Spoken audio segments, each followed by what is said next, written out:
CGTN, China Global Television Network.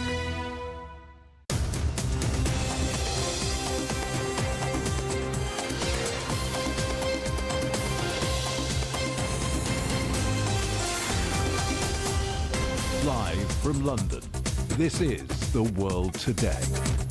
Hello, I'm Jamie Owen. Welcome to the programme. Our top stories. The search for survivors continues at Gaza's Jabalia refugee camp as Israel claims to kill dozens of Hamas fighters. Our other headlines: the number of hostages being held in Gaza is revised upwards to 242 as governments around the world try to secure the release of their citizens. Global leaders and tech bosses meet to try to agree safeguards for AI technology after a world-first agreement. And Boeing hijacked by hackers. Just hours left to pay a ransom or risk having sensitive data published.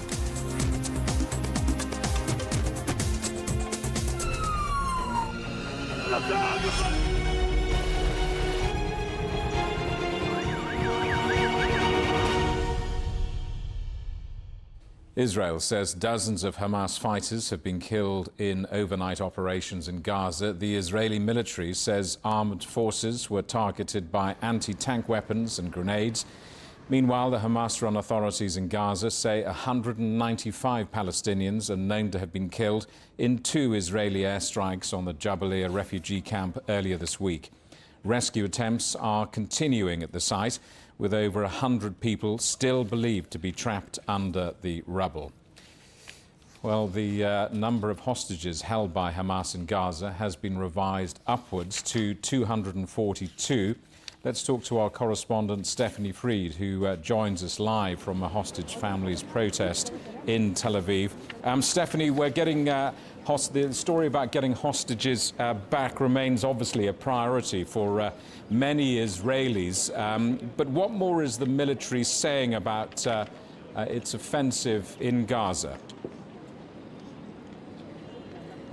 Well, that's sort of two-pronged. I mean, as you see what's happening here behind me, these are loved ones, families, supporters, hundreds and hundreds of people who are protesting. They're saying, we want them to come home. We want the people back who are being held in Gaza.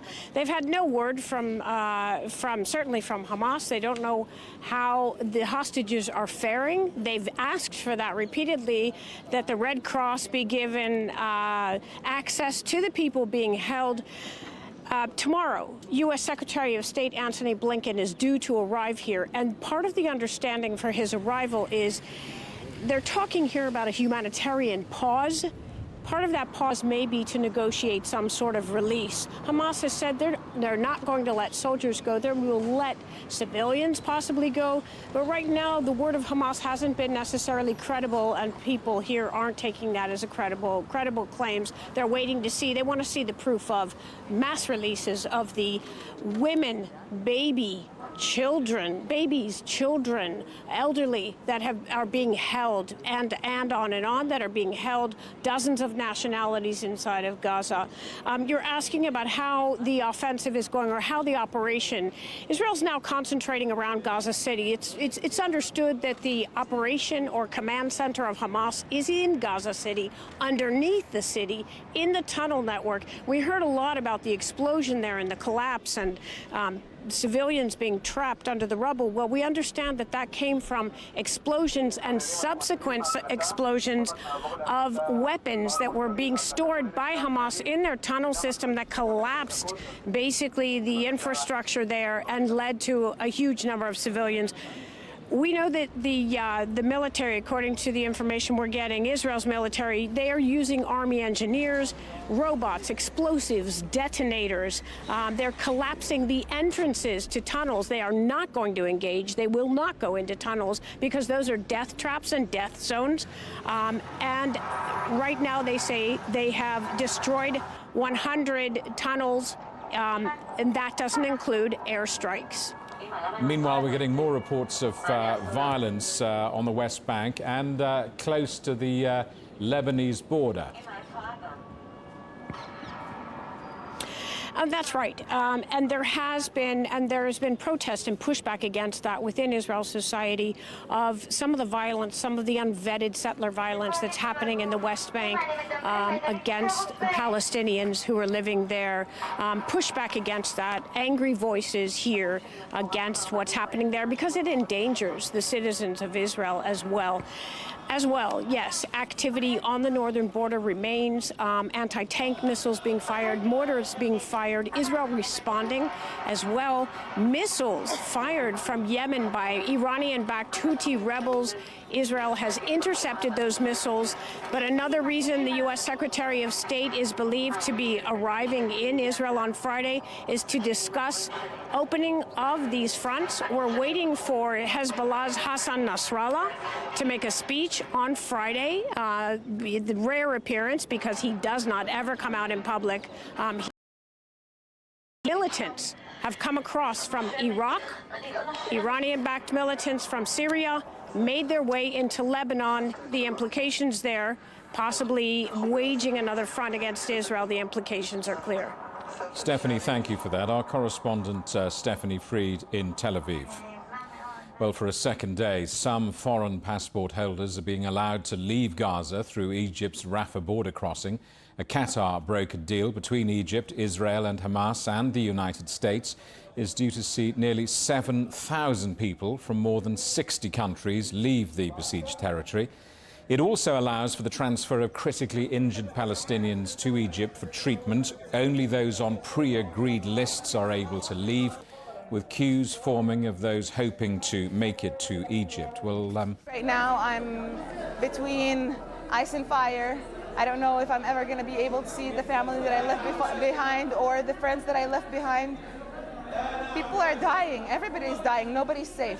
We don't have bomb shelters. The rest of my children are in Egypt. Their father's dead, and the house I was staying in Gaza was destroyed in an airstrike. I have nowhere to stay. I've been staying on the streets with my daughter. I just want to go back to my children. Let's talk to our correspondent Yasser Hakim at the Al Arish area near the border. Yasser, more foreign nationals now allowed to cross over into Egypt.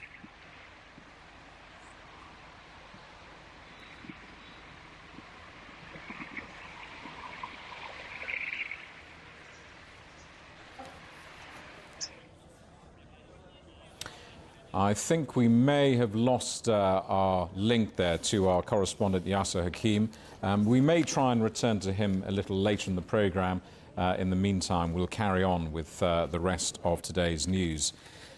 And US President Joe Biden has called for a pause in the Middle East conflict after being heckled by a rabbi demanding an immediate ceasefire. He was speaking at a campaign rally when he was interrupted by the rabbi, who was later escorted away by security. Mr. Biden said he supported the idea of a pause to allow Israeli hostages to be evacuated from Gaza. Well, the United States' response to this conflict has included plans for billions of dollars in extra financial aid for Israel and the deployment of military support. But some within the Republican Party are calling for a more isolationist approach with less US intervention around the world. Our correspondent Owen Fairclough reports. He styles himself as the ultimate outsider, shaking up the Republican presidential nomination. An entrepreneur just like Donald Trump, taking on establishment politicians. I think there's a lot of wheels spinning. And Vivek Ramaswamy's isolationism has struck a chord with far-right conservatives who want the US to abandon the interventionist policies that most recently led to more than 20 years of war in Iraq and Afghanistan. He even suggested the US wind down the billions of dollars of military and financial support it provides Israel. Friends help each other stand on their own 2 feet. But if Hamas's attack on Israel has forced Ramaswamy to add nuance to that view, he's determined to carve out his own position. I think it is unhelpful histrionics for politicians here to throw up their hands and say we want to support Israel achieve victory before defining what victory looks like. And yet this qualified support contrasts with rival candidates such as Nikki Haley, whose unequivocal defense of Israel reflects traditional Republican doctrine. You don't just have Israel's back when they get hit. We need to have Israel's back when they hit back too. But the cost of that support is now tangled up in another conflict with global ramifications. This new groundswell of isolationism among some Republicans has been complicated by dwindling support for Ukraine among the most conservative Republican lawmakers. Indeed, the leadership crisis in the lower House of Representatives was triggered partly by a rebellion over proposals to send billions more dollars in aid to Ukraine. And the bipartisan suggestion to combine aid for Ukraine with aid for Israel only deepened hostilities.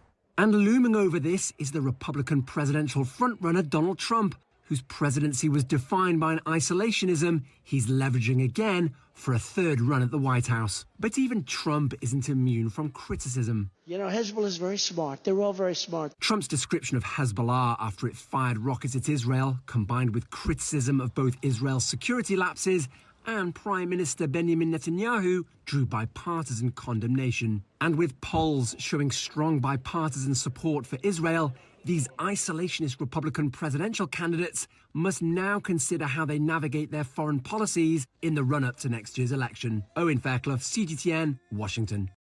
Let's take you back to our top story now, and as we were reporting, the search for survivors continuing at Gaza's Jabalia refugee camp. Let's see if we can talk to our correspondent, Noor Harazin, who joins us from Gaza. Noor, what's the latest you have on the situation at Jabalia now?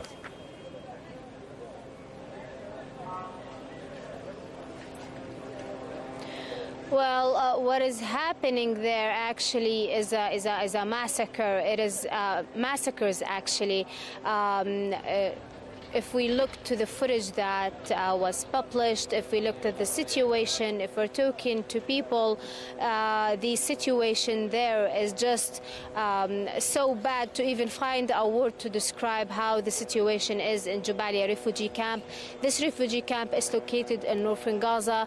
Hundreds of thousands of people are residing in that camp, and their homes are attached to each other, small, narrow alleys between the homes.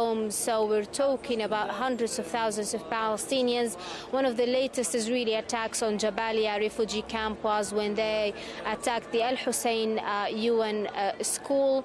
And we're talking about tens that were killed and hundreds that were injured. And this UN school actually was sheltering thousands of Palestinian families from around the Fallujah and Jabalia refugee camp. According to the Palestinian Health Ministry, there is more than 1,000 people that are lost.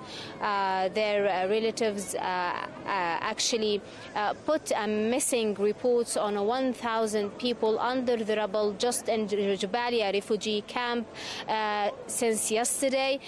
This brings up actually the reports of people missing under the rubble until now up to more than 2,500. Also, in the latest statement for the Palestinian Health Ministry, they said that the death toll here in Gaza have exceeded 9,000 people. And it's estimated, isn't it, that at least 1.4 million people in Gaza have now been displaced by this fighting?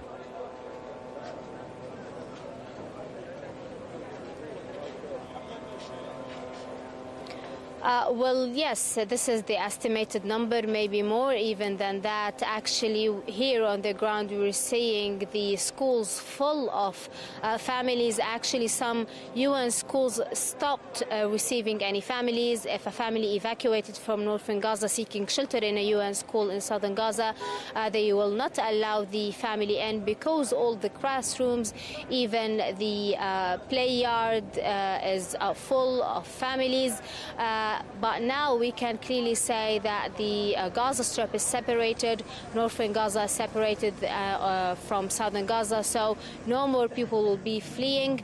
now the Israeli forces started attacking and shooting at cars that takes the road. Actually, there is two main roads from northern Gaza to southern Gaza, Al-Rashid Road and also Salah ad-Din Road. And on both roads, the Israeli forces shot towards cars. Actually, several people were killed, many were injured, and this is a clear message to the Palestinian people that they should stop using these roads. And the Gaza Strip is technically separated into two halves, northern Gaza and southern Gaza Strip. Noor, thank you for that. Our correspondent Noor Harazin in Gaza. I want to see if we can return now to our correspondent Yasser Hakim, who's at Al Arish near the border. Yasser, more foreign nationals allowed to cross over into Egypt. Yes, today we're told that 400 will be crossing into Egypt. That's the second group. An hour ago, we've seen a number of them take on the bus from the Palestinian side to cross into Egypt, maybe around 50. The 400 will probably be trickling in the next few hours. No injuries, no more casualties have been seen today, Palestinian casualties. We've seen some bites or people from there really trying to go back to Egypt as quickly as possible. And you brought a couple of foreigners or even Egyptians, half Egyptians who have been trying to cross into Egypt. Well, Egypt said it's a process that will take time.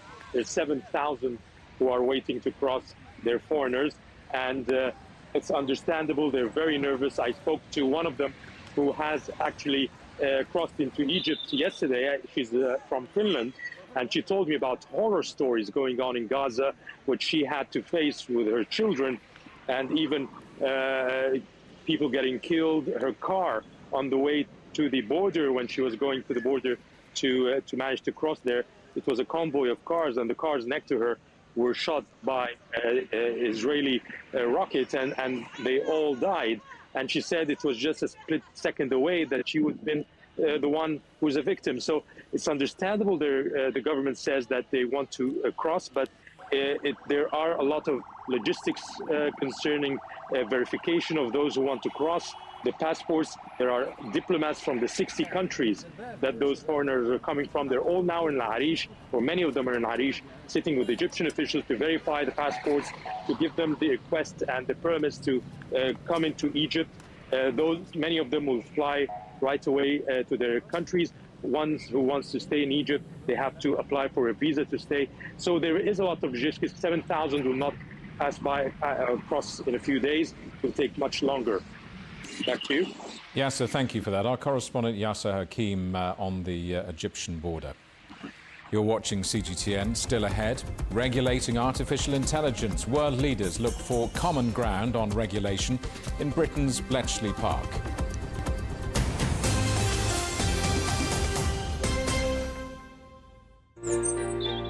Ever wondered what's the difference between a bear and a bull market? Where are the cash cows? And who are the lame ducks? And what exactly are black swans?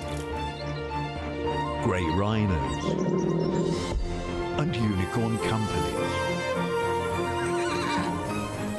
Make sense of it all with Global Business, only on CGTN. I think it should be more global cooperation. I would like to hear more the voice of the developing countries. Globalization has lifted more than 1 billion people out of poverty. The green transition has to happen. It's a necessity. Well, China and the United States are important powers in the world. What unites us is much more than what divides us. And I believe China is committed to this agenda. Join me, Juliet Mann, to set the agenda at these times every weekend on CGTN.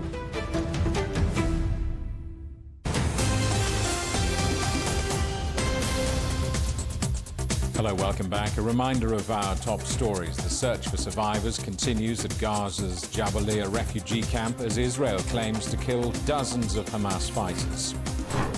Our other headlines: the number of hostages being held in Gaza is revised upwards to 242 as governments around the world try to secure the release of their citizens. World leaders and tech industry bosses are gathering at the world's biggest artificial intelligence safety summit. It's taking place in the UK's Bletchley Park, home to the World War II codebreakers. On Wednesday, 28 countries signed a landmark agreement, the Bletchley Declaration, to try to deal with the risks the fast-moving technology presents. Delegates will discuss plans to test and evaluate artificial intelligence models before they're released. Well, let's talk to our correspondent Paul Hawkins, who's watching events at Bletchley Park. Paul, what progress today? What have they been doing? A little bit less than yesterday, to be honest. There are fewer delegates here at Bletchley Park today than there were yesterday. Rishi Sunak, the UK Prime Minister, has been leading the discussions today. He held bilateral meetings with countries including, and organisations including the EU and Italy this morning. And then this afternoon, and these are the two key bits of today, there have been two plenary sessions, effectively meetings. Now, the first one involved all the world representatives, the representatives from 28 countries that are attending the summit. But interestingly, the way it was described to us at a media briefing this morning was involving countries that were, quote-unquote, like-minded, and that didn't include China. Now, I've been trying to clarify with the UK Foreign Office whether China were invited, but then they declined to attend, or whether an invitation wasn't sought. And I asked that only because yesterday we had that fairly groundbreaking statement, the Bletchley, the first worldwide statement on AI, the Bletchley Agreement, which noted it called for global cooperation on tackling the risks of AI in the future. So it seemed odd that China weren't included in that plenary session this morning. So we're hoping for some clarification from the UK Foreign Office on that. And then after that, there is a second plenary session involving those representatives from those countries and also business leaders, including the likes of tech bosses such as Elon Musk and various representatives on AI from the world of academia. Now, in that session, they are going to be discussing concrete action for the next 12 months. And in the first session, which has just concluded, and we're still waiting for the details on that, they're looking at what the global AI priorities are for the next 5 years. Later on, we're going to get a press conference from Rishi Sunak, and hopefully we'll have some more detail from him. Paul, the words are one thing. The words are in a sense easy, aren't they? But compliance is quite another. How will the so-called Bletchley Declaration be enforced? Well, that's the key question, Jamie, isn't it? Because if you read that Bletchley agreement, it says, calls for global cooperation on tackling risks, and says AI should be kept safe in such a way as to be human-centric, trustworthy and responsible. Now, we can all agree that there needs to be rules. The question is, how far do you go with those rules? You look at Joe Biden in the United States. He's already signed an executive order forcing AI companies to have to show their research findings to the US government. But then you heard from Rishi Sunak last week talking about AI, and he says that it needs light touch regulation. So how do we get to where we want to be is the key question, and that's going to be interesting to see how the conversation, which started here in the UK, how that develops over the next 2, 3, 4, 5, even 10 years, because we've heard about the potential risks, certainly in the case of bad actors getting hold of AI and using it for nefarious means, but also in case AI were to become self-aware itself and decide that we were the problem. Now, one of those people that's warning about that threat to humanity is Connor Leahy. He runs a company called Conjecture, and they look after AI safety, and this is what he had to tell us earlier this week. We're already hearing about, say, the CEO of Anthropic under oath at Congress talking about that in 2 to 3 years, he expects the most advanced AI systems to be so capable and so good at science that they could aid terrorists in designing synthetic bioweapons. I understand that the summit is probably not going to be able to pass policy this quickly, but I think it's a very important step to bring the international community to the table and acknowledge that these risks are real and they need addressing. It's not too late. It is not too late, but it will be soon. Yeah, start warning from Conor Leahy there. So we're waiting for Rishi Sunak to give a press conference in around about an hour and a half's time, and then later this evening on X, formerly known as Twitter, we will have Rishi Sunak turning interviewer. He's going to be speaking to the owner of X, formerly known as Twitter, Elon Musk. Paul, thank you for that. We'll speak to you later in the day. Our correspondent Paul Hawkins at Bletchley Park. The UK government plans to invest around $273 million in a new superfast AI computer. It'll be built by the University of Bristol and will include more than 5,000 specialist chips made by NVIDIA. The UK is seeking to compete with the United States and China in the race to develop artificial intelligence. The head of Saudi Arabia's state-owned oil company says the energy industry is facing increasing threats from cybercrime. Aramco's CEO was speaking during a gathering of cybersecurity experts in Riyadh. Leaders and groups from 120 countries are attending the event organised by Saudi Arabia, which says countries should work together on this. Well, staying with that theme, Boeing has just hours left to pay a ransom to a cybercrime gang or risk having sensitive data published online. This comes after a group named Lockbit claimed to have stolen a significant amount of data belonging to the airplane maker. Let's talk to our correspondent John Terrett in New York. John, what has Boeing been saying about this, if anything? Yes. Well, Boeing is the largest aerospace and defense company in the world and a key part of the U.S. industrial complex. It's also a Dow Jones component. It's admitting that it has been hacked, a cyber attack at its global parts and distribution division, which is part of the global services division and provides spare parts and customer support for their clients all around the world. Now, the revelation from Boeing comes just days after an organization, a cyber gang called Lockbit, said that they had hacked Boeing and that they'd taken a tremendous amount of data. Now, Boeing is not really commenting on this for obvious reasons, beyond saying that flight safety of their jets is not affected. And as you said in the intro, Lockbit is threatening to do a data dump with whatever it is that they might have stolen if Boeing doesn't pay up by the end of today, November the 2nd.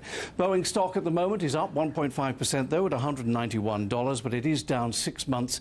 For the last 6 months, it's been in the red to the tune of about 5%, and that's because Boeing has delivery issues regarding its much sought-after 737 MAX aircraft. The Lockbit threat, it should be said, as of yesterday against Boeing, has been removed from their website. Jamie? Very briefly, John, do we know anything about the hackers? Well, the U.S. Cyber Security and Infrastructure Security Agency says Lockbit has done this 1,700 times in the last 3 years to U.S. companies and organizations. It's not known if Boeing has paid a ransom. It's also not known what may have been stolen. If it was military data, that could be a big problem, because there's no guarantee that if they pay a ransom, that the hackers, the gang, will actually either return whatever was stolen or promise to delete it. Jamie? John, we'll speak to you later. For the moment, thank you for that. Our correspondent John Terrett in New York. The two remaining members of the world's most famous band, the Beatles, have released what they say is the group's last ever song.